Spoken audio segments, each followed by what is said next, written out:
breve introducción diciendo de que las hormonas córtico-suprarrenales son esteroides producidos y secretados por la corteza suprarrenal. Estos tienen muchas utilidades o usos clínicos como agentes para tratar los trastornos inflamatorios e inmunológicos, así como también, ¿verdad? La hormona adrenocorticotrópica va a controlar la liberación de algunos corticosteroides. También se puede utilizar los corticosteroides para tratar tanto las deficiencias como los aumentos de glucocorticoides. Y así vamos a hablar de la glándula suprarrenal, ¿verdad? En donde ustedes tienen que recordar anatomía. La glándula suprarrenal es una glándula que tiene una forma de triángulo que es retroperitoneal, que está ubicada en el polo superior del riñón y que se pueden identificar dos zonas, la zona medular y la zona y la corteza y la médula. Básicamente los corticoides de los que vamos a hablar en esta tarde se secretan en la zona de la corteza de la glándula suprarrenal.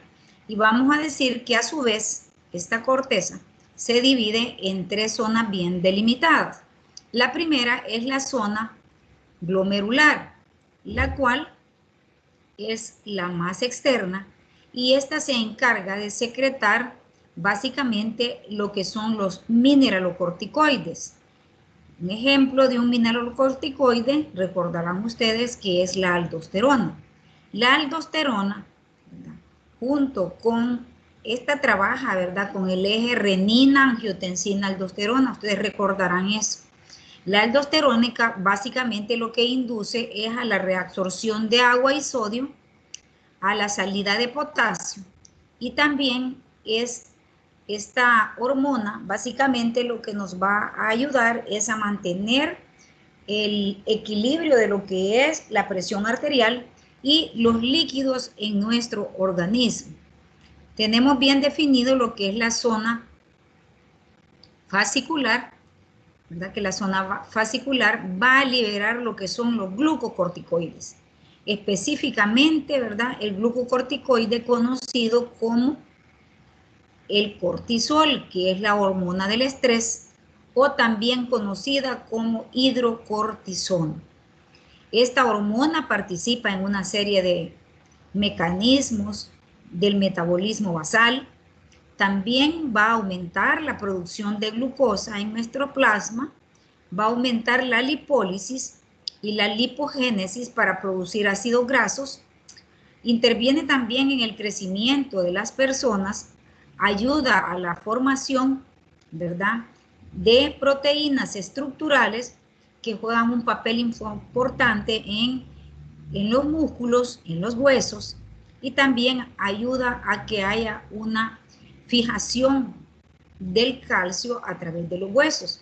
Y también en esta zona reticular, se van a producir aquellas hormonas sexuales procedentes del núcleo básico que es la dihidroepiandrosterona o androstenediona.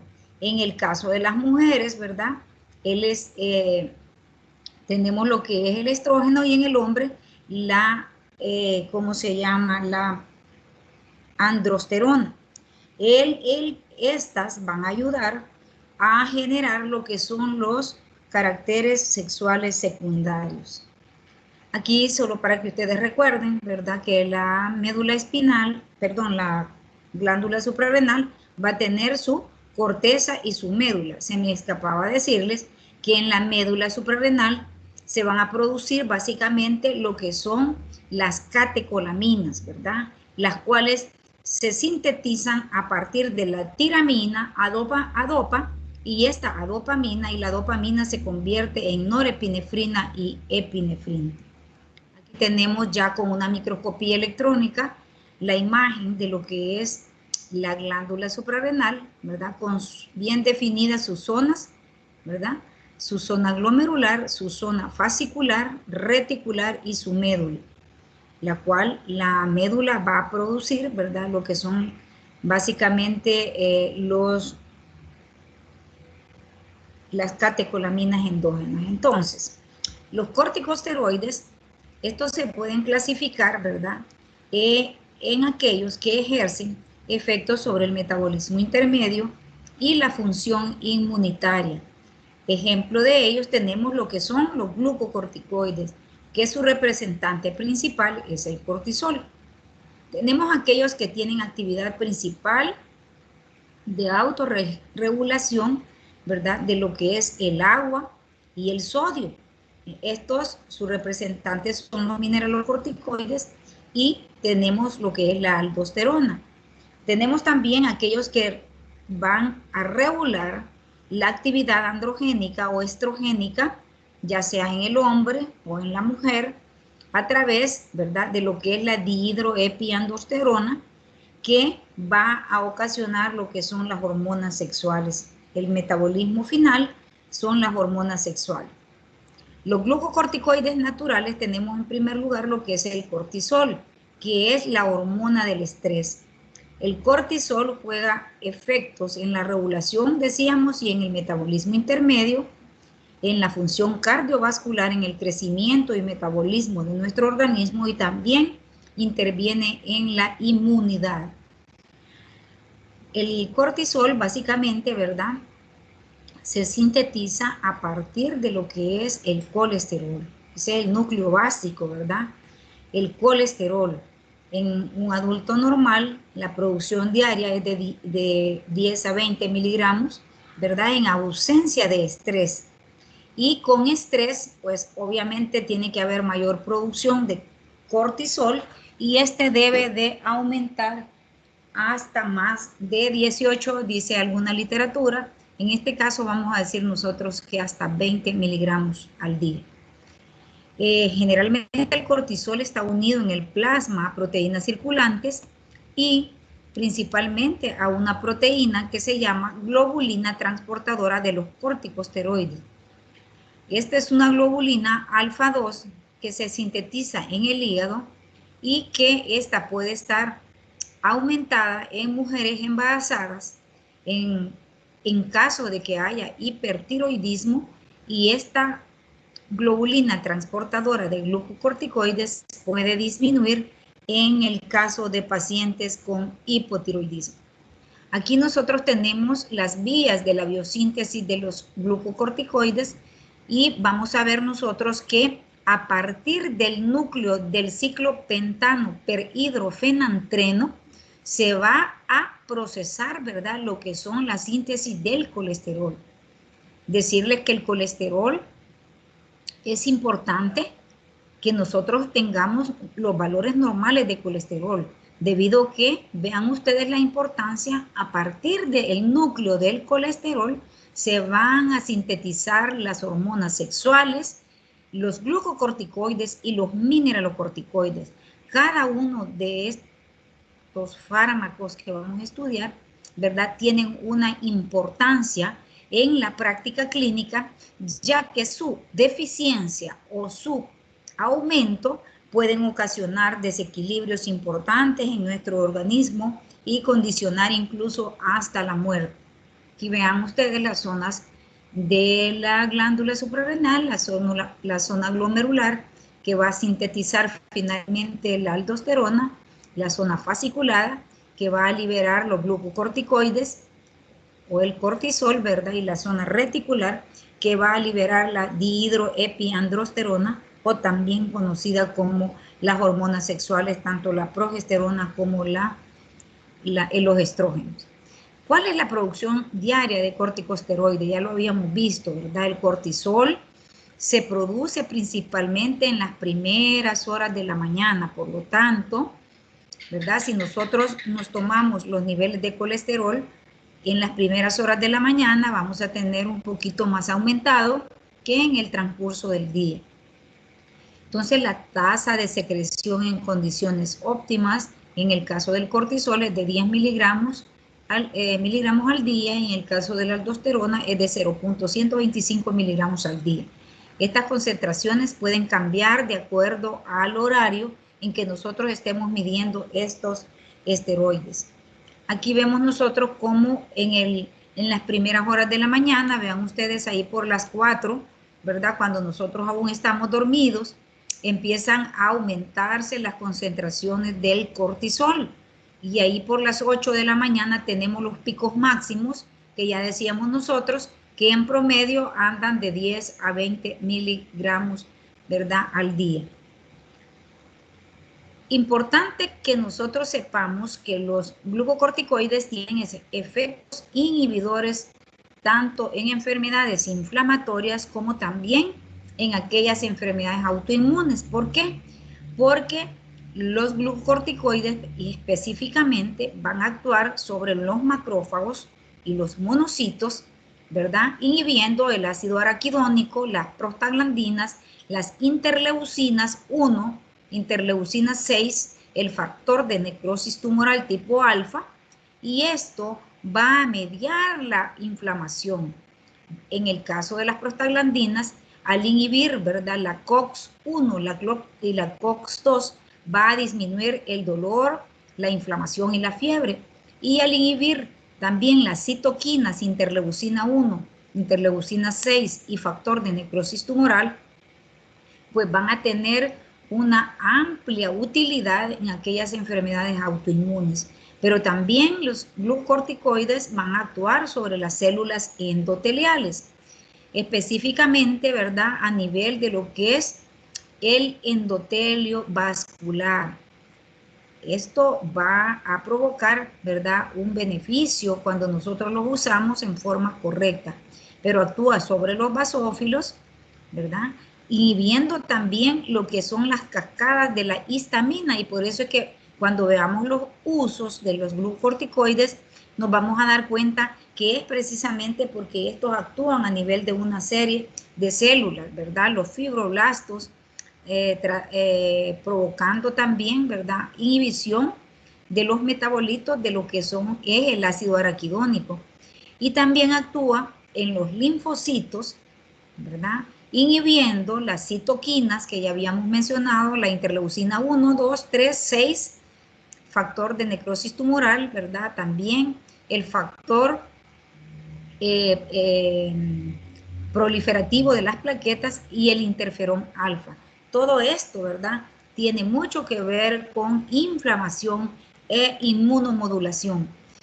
Entonces, nosotros tenemos una serie de glucocorticoides, dentro de los cuales vamos a mencionar lo que es la hidrocortisona, que en su libro les va, cuando ustedes vean el término hidrocortisona, acuérdense que es el cortisol, que es la hormona del estrés. Estos tienen un potencial, de hecho los glucocorticoides están clasificados, ¿verdad?, en potencia muy alta, potencia intermedia y potencia baja. Entonces, los que tienen baja potencia, ustedes vean, tenemos la hidrocortisona, la cortisona. Ya tenemos la prednisona y la prednisolona. Los de potencia intermedia vamos a tener la fluorocortisona, ¿verdad?, la metilprednisolona y la triancinolona. Y tenemos los de alta potencia, en donde vamos a tener dos principalmente, lo que es la betametasona y la dexametasona.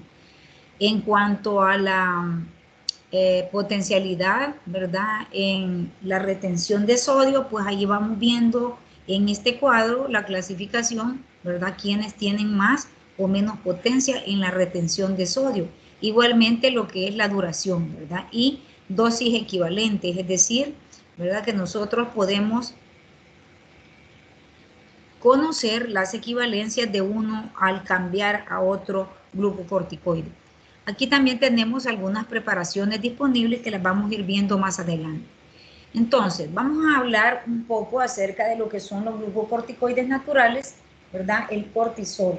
El mecanismo de acción, tenemos que los glucocorticoides, el cortisol, ¿verdad?, va a estar unido a esteroides, va a estar unido a hormonas tiroideas, a la vitamina D y al ácido retinoico, que tienen genes, ¿verdad?, que codifican los receptores de los glucocorticoides y que estos van a interactuar ¿verdad? Para hacer sus efectos. Los glucocorticoides tienen acciones directas sobre algunas hormonas y unas células, ya los vimos, ¿verdad? Y también en algunas reacciones homeostáticas, así como la regulación de la insulina y el glucagón, y también efectos muy permisivos que hacen, ¿verdad?, que los podamos utilizar tanto en enfermedades de deficiencias como de hipersecreción de glucocorticoides. Los efectos metabólicos importantes, ¿verdad?, en el metabolismo de los carbohidratos, de las proteínas y grasas, también estimulan la gluconeogénesis, que es básicamente la producción de glucosa a partir de aminoácidos, ¿verdad? Y también la gluconeogénesis. Es la producción de glucosa a partir del glucógeno. Aumentan también las concentraciones séricas de glucosa, estimulando la secreción de insulina e inhibiendo la captación de glucosa por las células musculares. Es decir, los glucocorticoides aumentan la producción de glucosa, pero hacen que la insulina que se produzca tenga muy poco efecto, o sea, muy pobre utilizada a través de lo que son las células del músculo. En cuanto a los efectos de los glucocorticoides, vamos a decir que hay una gran cantidad de usos, ¿verdad? Van a reducir manifestaciones de la inflamación, van a actuar a nivel de lo que son los neutrófilos, los linfocitos, los monocitos, los eosinófilos y basófilos. Van a inhibir la función de los macrófagos, disminuyen la síntesis de prostaglandinas y leucotrienos, reducen la excreción de la COX, ¿verdad?, a través de las prostaglandinas, y pueden producir directamente alteraciones en el endotelio vascular y producen vasoconstricción. En cuanto a los usos terapéuticos, ¿verdad?, de enfermedades endócrinas y no endócrinas, vemos nosotros que en las enfermedades endocrinas, básicamente los glucocorticoides se pueden utilizar para las deficiencias, en el caso de una deficiencia suprarrenal primaria, que es el síndrome de Addison, o puede haber también una insuficiencia suprarrenal secundaria, ¿verdad? Entonces ahí podemos utilizar los glucocorticoides para reemplazar el déficit hormonal. Y también, ¿verdad?, puede haber también un exceso de producción de glucocorticoides y a eso se le llama el síndrome de Cushing. La glándula suprarrenal también puede sufrir agresión y haber un hipoaldosteronismo o un hiperaldosteronismo, y también podemos tener alteraciones también en los glucocorticoides que vienen o están relacionados básicamente con las hormonas sexuales. Pero ¿cuáles serían las enfermedades no reumáticas que podemos nosotros tratar con los glucocorticoides? En primer lugar, ¿verdad?, vamos a decir que aquella ya hemos visto, ¿verdad?, enfermedades como la artritis reumatoide, el lupus eritematoso sistémico, la esclerosis múltiple, la esclerosis lateral amiotrófica. También podemos tratar, ¿verdad?, con los esteroides debido a que son, ¿verdad?, antiinflamatorios y también inmunomoduladores. Regulan la respuesta inmunológica.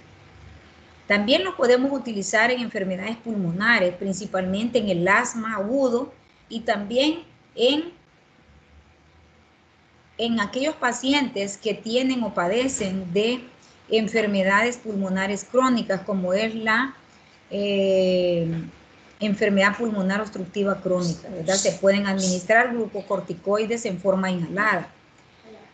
Si bloquean la histamina, pueden ser utilizados en las reacciones alérgicas.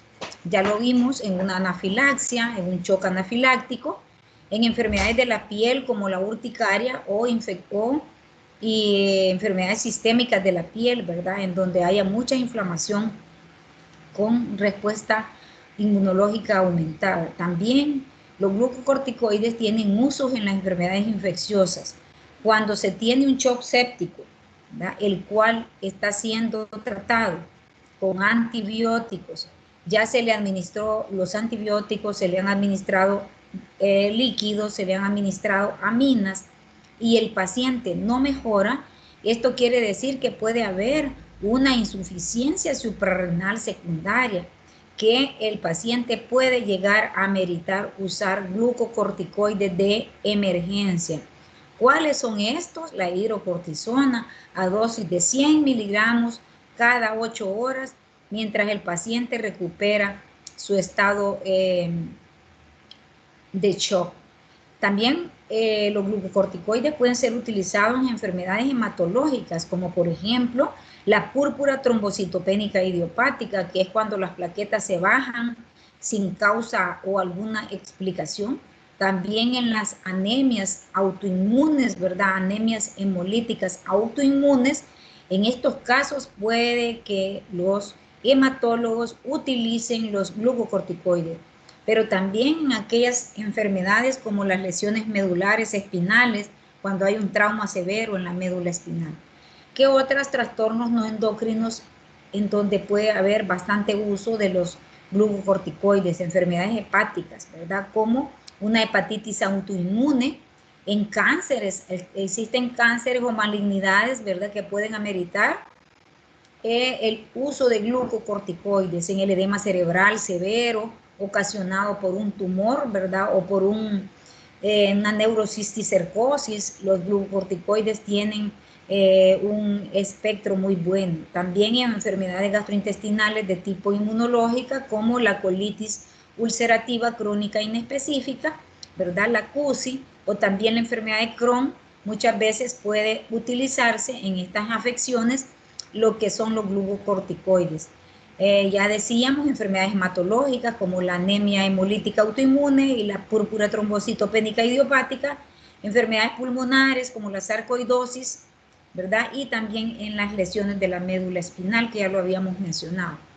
En cuanto a la farmacología clínica del uso de los glucocorticoides, podemos decir que tenemos, cuando ya decíamos nosotros que los usos pueden ser cuando tengamos una insuficiencia córtico suprarrenal, es decir, cuando es crónica esta insuficiencia córtico suprarrenal, a esto le vamos a llamar nosotros enfermedad de Addison. Por alguna u otra razón, ¿verdad?, la glándula suprarrenal sufre daño autoinmune y esto puede ocasionar, ¿verdad?, cuando la glándula suprarrenal ha perdido prácticamente el 90% de su funcionalidad, es que empiezan a aparecer los síntomas de la insuficiencia suprarrenal primaria. ¿Qué características clínicas va a tener el paciente que tiene una insuficiencia suprarrenal primaria? En primer lugar, va a ser un paciente que va perdiendo peso.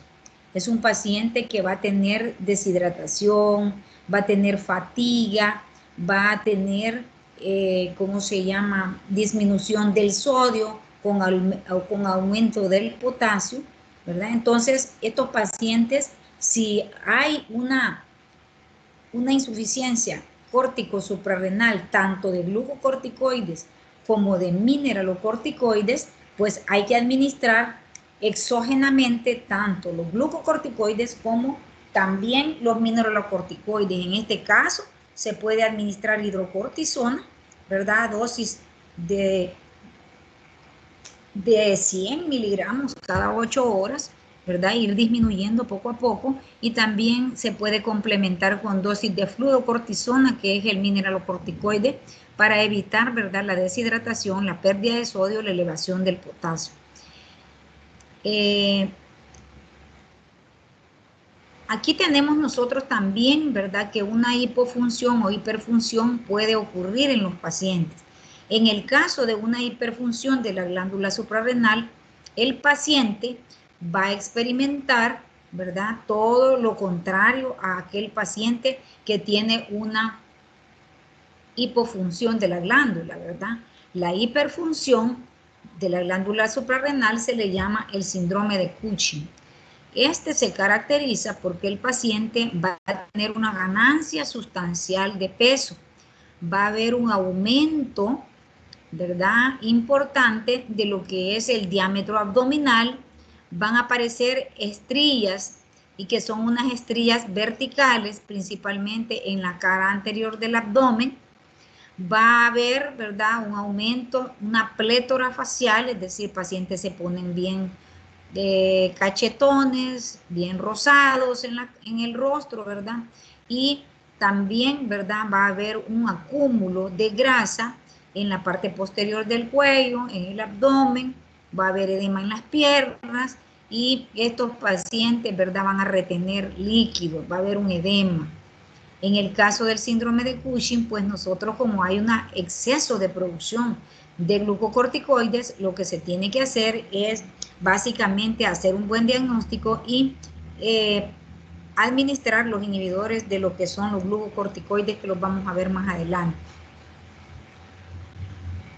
Podemos tener también, ¿verdad?, resistencia primaria generalizada a los glucocorticoides, y podemos también tener tanto un hiperaldosteronismo como un hipoaldosteronismo, que es cuando tenemos nosotros aumentada las hormonas provenientes de lo que es la aldosterona.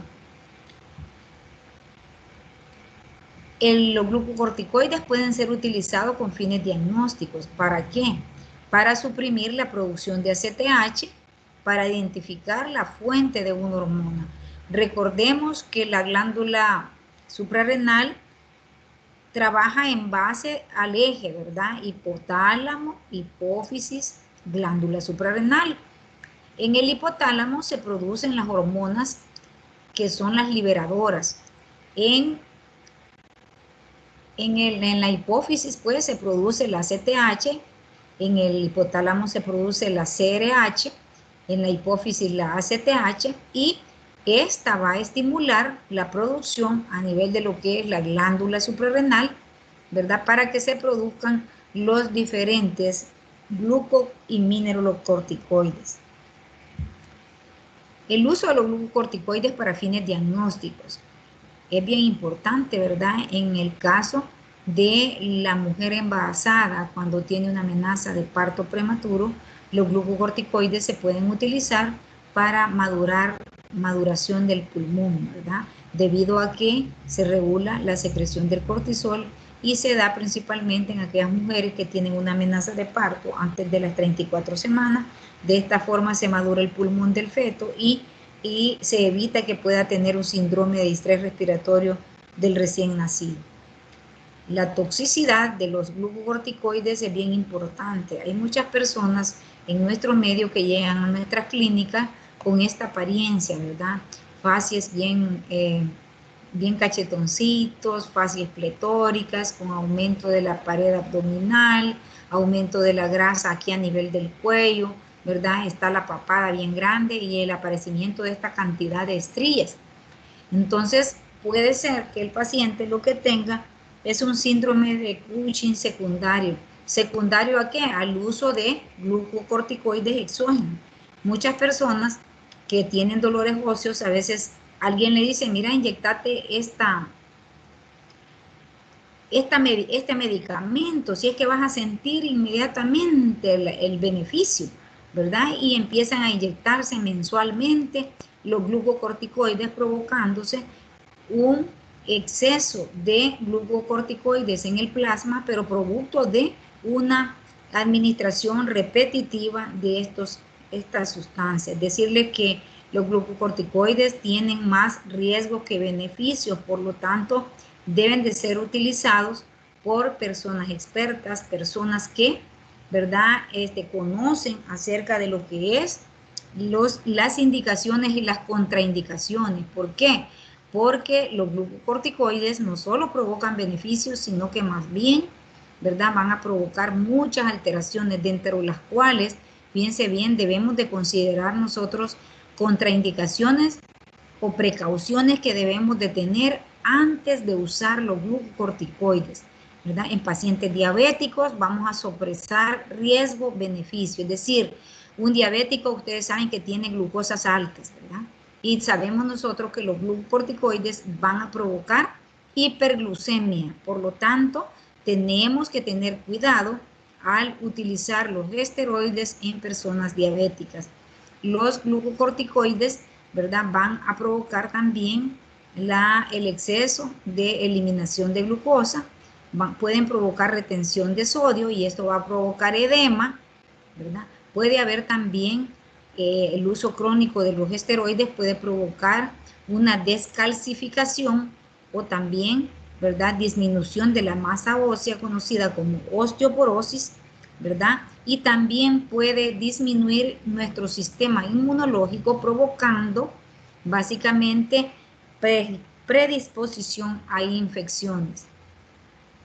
¿Cuándo nosotros debemos de tener precauciones o debemos de tener mucho cuidado? Estas no son contraindicaciones, o sea, cuándo no usar, no son absolutas, son relativas. Es decir, que nosotros podemos decidir como médicos si el riesgo es mayor que el beneficio, pues no las administremos. Pero si el beneficio es mayor que el riesgo, debemos de administrar los glucocorticoides. ¿En qué condiciones? En pacientes que tengan o adolezcan de úlcera péptica. ¿Por qué? Porque los glucocorticoides son gastrolesivos, pueden dañar la mucosa del estómago y pueden presentar sangrados los pacientes. En aquellos pacientes que sean cardiópatas, ¿verdad? Debido a que los glucocorticoides pueden provocar retención de agua, ¿verdad? Y esto lo puede descompensar. En pacientes que tengan hipertensión arterial con insuficiencia cardíaca, en aquellos pacientes que tengan enfermedades virales agudas, como por ejemplo la varicela o el herpes zóster, o que tengan infecciones por bacterias, como por ejemplo pacientes con el Mycobacterium tuberculosis, ¿verdad? A no ser que el tratamiento ya esté bien establecido en el paciente con tuberculosis y se requiera que el uso de esteroides, pues el infectólogo tiene que ayudar, ¿verdad?, con ese manejo. También aquellos pacientes que adolecen de psicosis, debido a que se ha visto que el uso principalmente de la metilprednisolona, que tiene acción rápida, pero en ancianos pueden provocar psicosis, entonces se empeoraría, ¿verdad?, los cuadros de psicosis en los pacientes, pacientes diabéticos o pacientes que tienen glaucoma, porque estos pueden provocar ¿cómo se llama?, un empeoramiento de la presión intraocular. En cuanto a los fármacos y las dosis, ¿verdad?, debe de administrarse considerando la gravedad de la enfermedad, la cantidad del fármaco que vamos a administrar y la duración o el tiempo por el cual nosotros vamos a administrar. Si nosotros administramos glucocorticoides por periodos cortos, no pasa nada. Eso también dependerá del uso. Por ejemplo, los glucocorticoides tópicos se absorben menos que los que nosotros damos por vía oral o por vía intravenosa o intramuscular o subcutánea. Los glucocorticoides que se inhalan tienen una biodisponibilidad principalmente a nivel de lo que es la estructura donde los estamos administrando. Ejemplo, tenemos los inhaladores, tanto nasales como pulmonares. Esto básicamente la biodisponibilidad es a nivel de lo que es el pulmón, ¿verdad? Y a nivel de lo que es la mucosa nasal, no tienen mucha penetración a nivel sistémico, por lo tanto, y las dosis vienen bien medidas, ¿verdad? Por lo tanto, debemos de tener cuidado. En casos específicos, como es en los ojos, ¿verdad? Muchas veces hay enfermedades inflamatorias oculares, los oftalmólogos pueden utilizar los esteroides en gotas para disminuir esa inflamación, ese dolor, ese enrojecimiento. Tienen poca absorción sistémica también.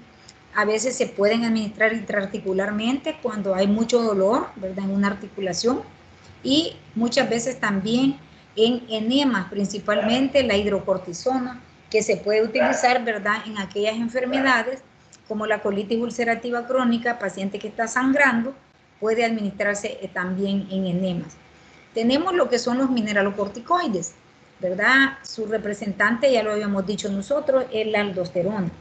El más importante es el desoxicorticosterona, ¿verdad?, que es el precursor de lo que es la fluodocortisona. La podemos nosotros tener en presentaciones sintéticas, cuyo efecto básicamente es de retener sodio, ¿verdad?, con la eliminación del potasio. La aldosterona, ya decíamos nosotros que se sintetiza en la zona glomerular de la corteza, ¿verdad? Va a estimular la producción de ACTH, favorece la retención de sodio en la porción distal del túbulo contorneado proximal y de los túbulos colectores corticales. Las cifras excesivas de la aldosterona se llaman hiperaldosteronismo. Esto va a ocasionar una hipopotasemia, una alcalosis metabólica e hipertensión. Estas actúan por unión a receptores citoplasmáticos, ¿verdad? Y el principal efecto va a ser una mayor excreción de sodio, reabsorción, una eliminación de potasio. La desoxicorticosterona, ¿verdad? Se secreta casi 200 microgramos al día con una semivida de 70 minutos, ¿verdad? Ya decíamos nosotros que cuando hay una insuficiencia se pueden utilizar los mineralocorticoides, principalmente lo que es la fludrocortisona, a dosis de 0.1 miligramos hasta 2 a 7 veces por semana, teniendo una potente actividad en la función renal. En cuanto a los andrógenos suprarrenales, ¿verdad? La corteza suprarrenal sintetiza grandes cantidades de la dihidroepiandrosterona, pequeñas cantidades de androstenodiona y testosterona. Estudios recientes sugieren que la dihidroepiandrosterona y su sulfato tienen acciones importantes como resultado de la conversión periférica, ¿verdad?, a andrógenos más potentes. Hay un uso irrestrictivo de la sustancia por los deportistas. Acuérdense ustedes que siempre les hacen el antidoping, ¿verdad?, para ver si no están utilizando estos esteroides anabólicos que les provocan mayor fuerza, mayor potencia para los ejercicios, y si les encuentran positivo a esteroides los descalifican, ¿verdad?, porque no es legal. Tenemos los fármacos antagonistas de los corticoides suprarrenales. Aquí estos fármacos lo que hacen básicamente es inhibir la síntesis, ¿verdad?, y antagonizar los efectos de los glucocorticoides. Dentro de ellos tenemos la aminoglutetimida. Esta impide la conversión del colesterol en pregnenolona y disminuye la síntesis de los esteroides. Se ha usado en combinación con la dexametasona e hidrocortisona para reducir o eliminar la producción de estrógenos en pacientes con carcinoma mamario, ¿verdad? Y puede también, la aminoglutetenida, ¿verdad?, puede ser utilizada en combinación con el metirapona, ¿verdad?, en pacientes, ¿verdad?, que tengan exceso también de glucocorticoides para disminuir la producción, ¿verdad?, más que todo en el síndrome de Cushing o en el cáncer también córtico suprarrenal. Esto lo que hacen es incrementar el metabolismo de la dexametasona con una disminución de la semivida de 4 a 5 a 2 horas. Dentro de los antagonistas de los fármacos córticos suprarrenales tenemos el cetoconazol, ¿verdad?, que cualquiera puede decir, bueno, y este es un antimicótico, ¿verdad? Entonces, ¿cuál es el efecto? Los fluconazoles específicamente, ¿verdad?, son derivados imidazólicos que tienen inhibición potente, no selectiva, de la síntesis de los esteroides suprarrenales y gonadales, y por eso que se ha utilizado en aquellos pacientes que tienen un síndrome de Cushing, ¿verdad?, para reducir la producción de glucocorticoides en dosis que pueden oscilar entre 200 a 1200 miligramos al día, ¿verdad? Va a producir disminuciones importantes de lo que son las hormonas, ¿verdad?, mejorando la clínica de los pacientes. Esto puede implicar, ¿verdad?, que haya una hepatotoxicidad y debemos de tener cuidado con los pacientes, estar midiendo pruebas de función hepática cuando los tenemos con estos fármacos. Tenemos la metirapona, es un inhibidor relativamente selectivo de la 11-hidroxilación de esteroides que interfiere con la síntesis de cortisol, ¿verdad?, y de cortisona. En menor capacidad que el mitotano, puede producir mareos transitorios y alteraciones gastrointestinales. Es el único fármaco que inhibe la producción, ¿verdad?, suprarrenal, que puede administrarse en mujeres embarazadas que tienen síndrome de Cushing. Por lo general se emplea con pruebas de función suprarrenal. Tenemos también el trilostano, es un inhibidor de la deshidrogenasa 3-beta-17 hidroxiesteroides que va a interferir, ¿verdad?, con lo que son la síntesis de las hormonas suprarrenales y gonadales y con los efectos también adversos, ¿verdad?, gastrointestinales, que casi siempre ocurren en el 50% de los pacientes, ¿verdad?, que simultáneamente están usando tanto el trilostano como la aminoglutamida. Tenemos también antagonistas de inhibidores de la síntesis o antagonistas de los glucocorticoides. Aquí tenemos la abiratenorona. Es el más reciente de los inhibidores. Bloquea la 17 alfa hidroxilasa, disminuye la síntesis del cortisol y esteroides gonadales. Se observó un aumento complementario en la síntesis de ACTH y aldosterona, pero puede prevenirse administrando un poco de dexametasona. Es un profármaco esteroideo con actividad oral y se ha estudiado en el tratamiento del cáncer prostático, ¿verdad? La abiraterona.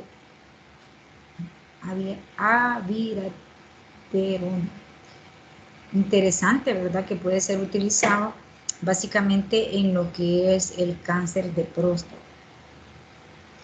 Tenemos la mifepristona, antagonista farmacológico del receptor de los esteroides, tiene intensa actividad contra los progestágenos y puede ser utilizado como anticonceptivo y abortivo. Dosis altas bloquean el receptor glucocorticoide y causa resistencia generalizada a los glucocorticoides.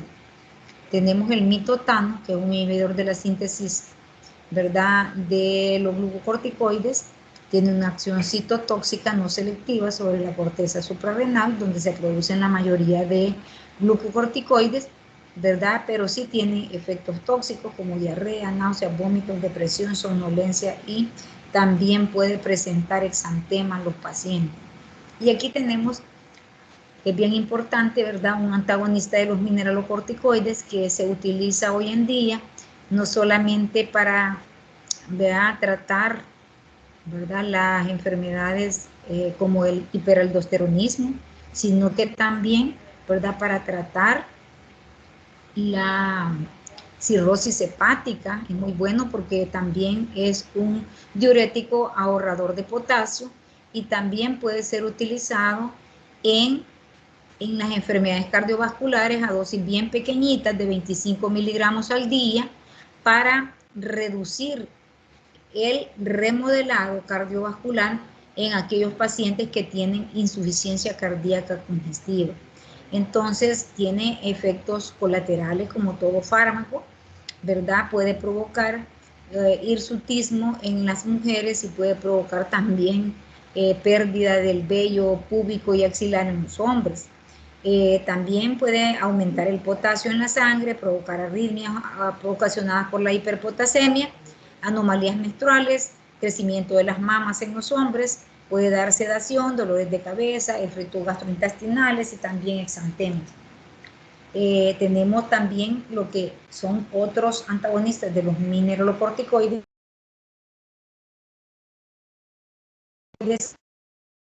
la eplerenona, ¿verdad? Es un antagonista de la aldosterona, reduce la mortalidad de episodios de insuficiencia cardíaca en los pacientes. Ya vienen las presentaciones pequeñas, ¿verdad?, de 25 miligramos y es más selectivo que la espironolactona. Tenemos también la dosperinona, que esta es un progestágeno anticonceptivo que también antagoniza los efectos de la aldosterona.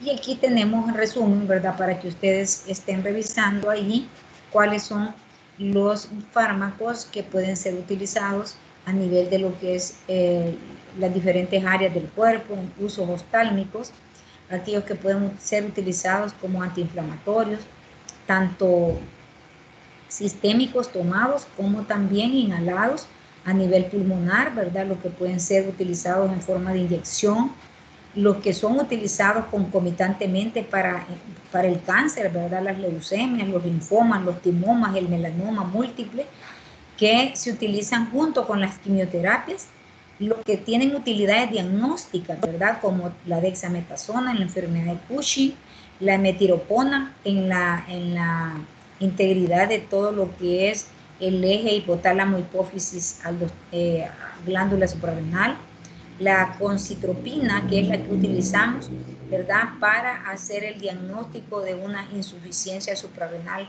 primaria o secundaria, y la corticotropina también. Entonces, estos es un resumen básicamente de lo que son tanto los agonistas, ¿verdad?, como los antagonistas de lo que son los fármacos que se producen tanto en la glándula suprarrenal, más que todo en la corteza suprarrenal. No sé si hay alguna pregunta.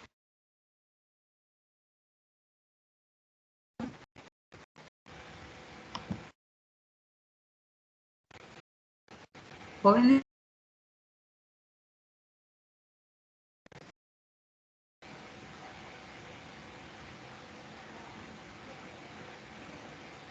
Hola.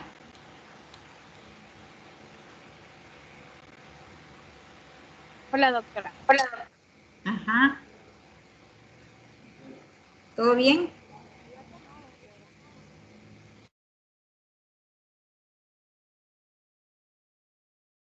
Por el momento, sí.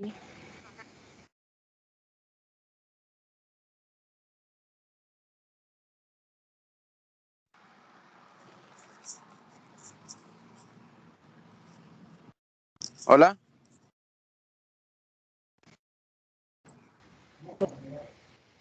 ¿Sí?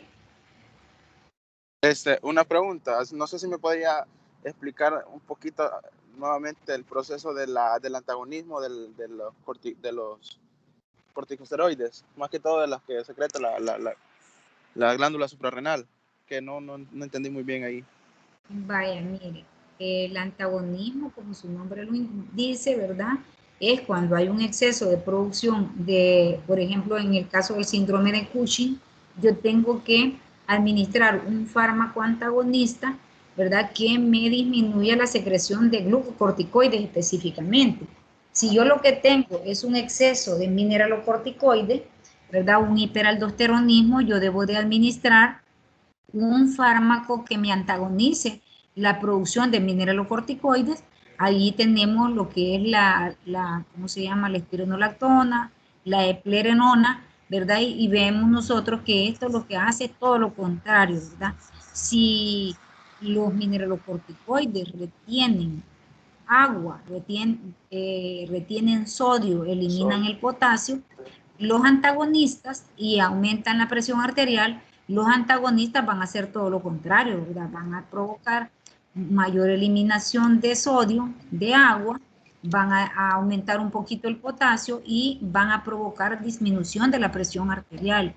En el caso de los glucocorticoides, ¿verdad?, cuando hay un exceso de producción, ya sea primario o secundario, se pueden utilizar en el caso de el ketoconazol, les mencionaba, ¿verdad?, el fluconazol, ketoconazol, se utilizan porque estos tienen potencia para inhibir la producción de los esteroides, principalmente a nivel de lo que es la corteza, tanto los glucos como los mineralocorticoides.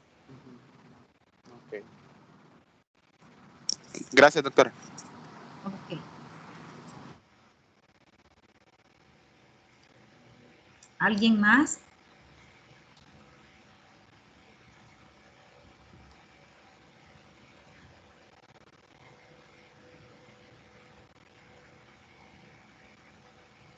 Bueno, si no, jóvenes, vayamos estudiando, ¿verdad?, para el examen. Se supone que el examen es para el otro viernes. Creo que vamos a decirle a la doctora Vigil para que les pueda dar la clase, que no les puedo dar ahora. De alguna u otra forma, ella tiene que tener internet, ¿verdad?, para poderles dar la clase, porque no podemos atrasar las clases tomando en cuenta que ya casi tenemos encima el examen. Igual, una vez terminemos el examen, vamos a empezar las discusiones, ¿verdad? Quizás un día después de haber hecho el examen vamos a empezar las discusiones, o quizás nos esperaríamos hasta el día lunes. Tiempo tenemos, ¿verdad? Porque los que vayan a suficiencia tienen que recordar, ¿verdad?, ponerle turbo, como quien dice, porque el examen de suficiencia, señores, es acumulado. El examen de suficiencia es presencial, y el examen de suficiencia, la mayoría de preguntas son de complementar. Entonces, traten de estudiar, ¿verdad? Para que puedan pasar la asignatura sin necesidad de tener que irse a suficiencia, ¿verdad? Así es que les agradezco y vamos a estar siempre pues lo que ustedes necesiten. Voy a tratar de, no he metido las notas porque algunas doctoras no me han entregado notas y yo no puedo meterlas individualmente, tengo que hacer las revisiones a cada quien, ¿cómo se llama? Meterle sus promedios, ¿verdad? De acuerdo. Y siempre que tengan alguna inconveniente, que la nota les aparezca menos o modificada, pues escríbanme a mí con toda confianza y yo reviso y les arreglo sus notas. Así que tengan feliz tarde hoy.